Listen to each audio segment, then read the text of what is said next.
So this is Anna Hazare. And Anna Hazare may well be the most cutting-edge digital activist in the world today. And you wouldn't know it by looking at him. Hazare is a 77-year-old Indian anti-corruption and social justice activist. And in 2011, he was running a big campaign to address everyday corruption in India, a topic that Indian elites love to ignore. So as part of this campaign, he was using all of the traditional tactics that a good Gandhian organizer would use. So he was on a hunger strike. And Hazare realized through his hunger that actually maybe this time in the 21st century, a hunger strike wouldn't be enough. So he started playing around with mobile activism. So the first thing he did is he said to people, okay, why don't you send me a text message if you support my campaign against corruption?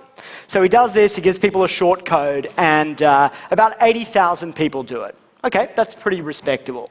But then he decides, okay, let me tweak my tactics a little bit. He says, why don't you leave me a missed call? Now, for those of you who have lived in the global south, you'll know that missed calls are a really critical part of global mobile culture. I see people nodding. People leave missed calls all the time. If you're running late for a meeting and you just want to let them know that you're on the way, you leave them a missed call. If you're dating someone and you just want to say, I miss you, you leave them a missed call. So note for dating tip here, in some cultures, if you want to please your lover, you call them and hang up. So why do people leave missed calls? Well, the reason, of course, is that they're trying to avoid charges associated with making calls and sending texts. So when Hazare asked people to leave him a missed call, let's have a little guess how many people actually do this. 35 million. So this is one of the largest coordinated actions in human history. It's remarkable, and this reflects the extraordinary strength of the emerging Indian middle class and the power that their mobile phones bring. But he used that. Hazare ended up with this massive CSV file of mobile phone numbers, and he used that to deploy real people power on the ground, to get hundreds of thousands of people out on the streets in Delhi to make a national point of everyday corruption in India. It's a really striking story. So this is me when I was 12 years old. I hope you see the resemblance. And I was also an activist, and I have been an activist all my life. I had this really funny childhood where I traipsed around the world meeting world leaders and Nobel Prize winners, talking about third world debt, as it was then called, and demilitarization. I was a very, very serious child. And back then, in the early 90s, I had a very cutting-edge tech tool of my own. The fax. And the fax was the tool of my activism. And at that time, it was the best way to get a message to a lot of people all at once. And so I'll give you one example of a fax campaign that I ran. It was the eve of the Gulf War. And I organized a global campaign to flood the hotel, the Intercontinental in Geneva, where James Baker and Tariq Aziz were meeting on the eve of the war. And I thought if I could flood them with faxes, we'll stop the war. Well, unsurprisingly, that campaign was wholly unsuccessful. And there were lots of reasons for that, but there's no doubt that one sputtering fax machine in Geneva was a little bit of a bandwidth constraint in terms of the ability to get a message to lots of people. And so, I went on to discover some better tools. I co-founded Avaz, which uses the internet to mobilize people and now has almost 40 million members. And I now run Purpose, which is a home for these kinds of technology-powered movements.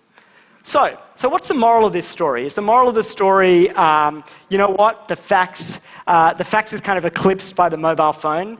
This is another story of tech determinism. Well, I would argue that there's actually more to it than that. I'd argue that in the last 20 years, something more fundamental has changed than just new tech. I would argue that there has been a fundamental shift in the balance of power in the world. You ask any activist how to understand the world, and they'll say, look at where the power is, who has it, how it's shifting. And I think we all sense that something big is happening. So Henry Timms and I, Henry's a fellow movement builder, got talking one day and we started to think, how can we make sense of this new world? How can we describe it and give it a framework that makes it more useful? Because we realized that many of the lessons that we were discovering in movements actually applied all over the world in many sectors of our society. So I want to introduce you to this framework, old power meet new power. And I want to talk to you about what new power is today. New power is the deployment of mass participation and peer coordination. These are the two key elements to create change and shift outcomes. And we see new power all around us.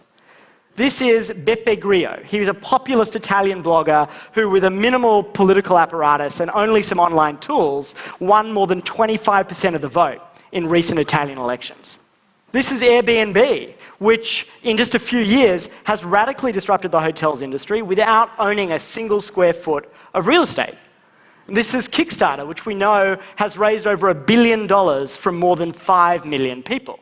Now, we're familiar with all of these models, but what's striking is the commonalities, the structural features of these new models, and how they differ from old power. Let's look a little bit at this. Old power is held like a currency. New power works like a current. Old power is held by a few. New power isn't held by a few, it's made by many. Old power is all about download, and new power uploads. And you see a whole set of characteristics that you can trace, whether it's in media or politics or education. So we've talked a little bit about what new power is. Let's for a second talk about what new power isn't. New power is not your Facebook page. I assure you that having a social media strategy can enable you to do just as much download as you used to do when you had the radio. Just ask Syrian dictator Bashar al-Assad. I assure you that his Facebook page has not embraced the power of participation. New power is not inherently positive. In fact, this isn't a normative argument that we're making. There are many good things about new power, but it can produce bad outcomes. More participation, more peer coordination sometimes distorts outcomes, and there are some things, like things, for example, in the medical profession, that we want new power to get nowhere near. And thirdly, new power is not the inevitable victor. In fact, unsurprisingly, as many of these new power models get to scale, what you see is this massive pushback from the forces of old power. Just look at this really interesting, epic struggle going on right now between Edward Snowden and the NSA. You'll note that only one of the two people on this slide is currently in exile. And so it's not at all clear that new power will be the inevitable victor. That said, keep one thing in mind. We're at the beginning of a very steep curve. So you think about some of these new power models, right? These were just like someone's garage idea a few years ago. And now they're disrupting entire industries. And so what's interesting about new power is the way it feeds on itself. Once you have an experience of new power, you tend to expect and want more of it. So let's say you've used a peer-to-peer lending platform like LendingTree or Prosper, then you've figured out that you don't need the bank. And who wants the bank, right? And so that experience tends to embolden you. It tends to make you want more participation across more aspects of your life. And what this gives rise to is a set of values. We talked about the models that new power has engendered, the Airbnbs, the Kickstarters. What about the values? And this is an early sketch at what new power values look like. New power values prize transparency above all else. There's almost a religious belief in transparency, a belief that if you shine a light on something, it will be better. And remember that in the 20th century, this was not all true. People thought that gentlemen should sit behind closed doors and make comfortable agreements. New power values of informal, networked governance. New power folks would never have invented the UN today, for better or worse. New power values participation, and new power is all about do-it-yourself. In fact, what's interesting about new power is that it eschews some of the professionalization and specialization that was all the rage in the 20th century. So what's interesting about these new power values and these new power models is what they mean for organizations. So we spent a bit of time thinking, okay, how could we plot organizations on a 2x2 where essentially we look at new power values and new power models and see where different people sit. And we started with a US analysis. And let me show you some interesting findings. So the first is Apple. In this framework, we actually describe Apple as an old power company. That's because, the ideology, the governing ideology of Apple is the ideology of the perfectionist product designer in Cupertino. It's absolutely about that beautiful, perfect thing descending upon us in perfection. And it does not value as a company transparency. In fact, it's very secretive. Now, Apple's one of the most successful companies in the world, so this shows that you can still pursue a successful old power strategy. But one could argue that there's real vulnerabilities in that model. I think another interesting comparison is that of the Obama campaign versus the Obama presidency. Obama...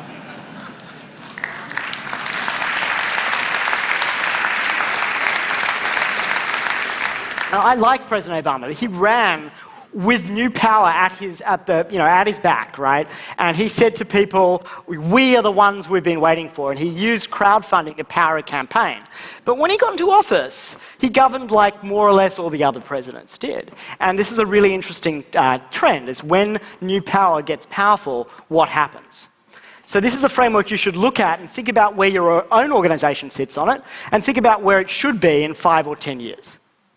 So what do you do if you're old power? Well, if you're there thinking in old power, you know what, this won't happen to us, then just look at the Wikipedia entry for Encyclopedia Britannica. Let me tell you, it's a very sad read. But if you are old power, the most important thing you can do is to occupy yourself before others occupy you, before you are occupied. Imagine that a group of your biggest skeptics are camped in the heart of your organization, asking the toughest questions, and they can see everything inside of your organization. And ask them, would they like what they see, and should our model change? What about if you're new power? Is new power just kind of riding the wave to glory? I would argue no. I would argue that there are some very real challenges to new power in this nascent phase. Let's stick with the Occupy Wall Street example for a moment.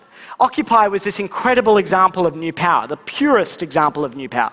And yet, it failed to consolidate. So the energy that it created was great for the meme phase, but they were so committed to participation that they never got anything done.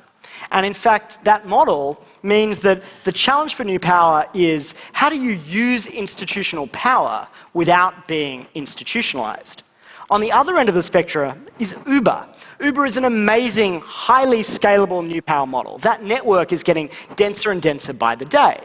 But what's really interesting about Uber is it hasn't really adopted new power values. This is a real quote from the Uber CEO recently. He says, once we get rid of that dude in the car, he means drivers, Uber will be cheaper. Now, new power models live and die by the strength of their networks, by whether the drivers and the consumers who use the service actually believe in it. Because they're not an exercise of top-down perfectionism. They are about the network. And so the challenge, and this is why it's in no way surprising, that Uber's drivers are now unionizing. It's extraordinary. Uber's drivers are turning on Uber. And the challenge for Uber, and this isn't an easy situation for them, is that they are locked into a broader superstructure that is really old power. They've raised more than $1 billion in the capital markets. Those markets expect a financial return. And the way you get a financial return is by squeezing your users and your drivers for more and more value, and giving that value to your investors. So the big question about the future of new power, in my view, is will that old power just emerge? So will new power elites just become old power and squeeze? Or will that new power base bite back? Will the next big Uber be co-owned by Uber drivers? And I think this is going to be a very interesting structural question. Finally, think about new power being more than just an entity that scales things that make us have slightly better consumer experiences. My call to action for new power is to not be an island. We have major structural problems in the world today that could benefit enormously from the kinds of mass participation and peer coordination that these new power players know so well how to generate. And we badly need them to turn their energies and their power to big, what economists might call public goods problems that are often beyond markets where investors can easily be found. And I think if we can do that, we might be able to fundamentally change not only human beings' sense of their own agency and power, because I think that's the most wonderful thing about new power, is that people feel more powerful, but we might also be able to change the way we relate to each other and the way we relate to authority and institutions. And to me, that's absolutely worth trying for. Thank you very much.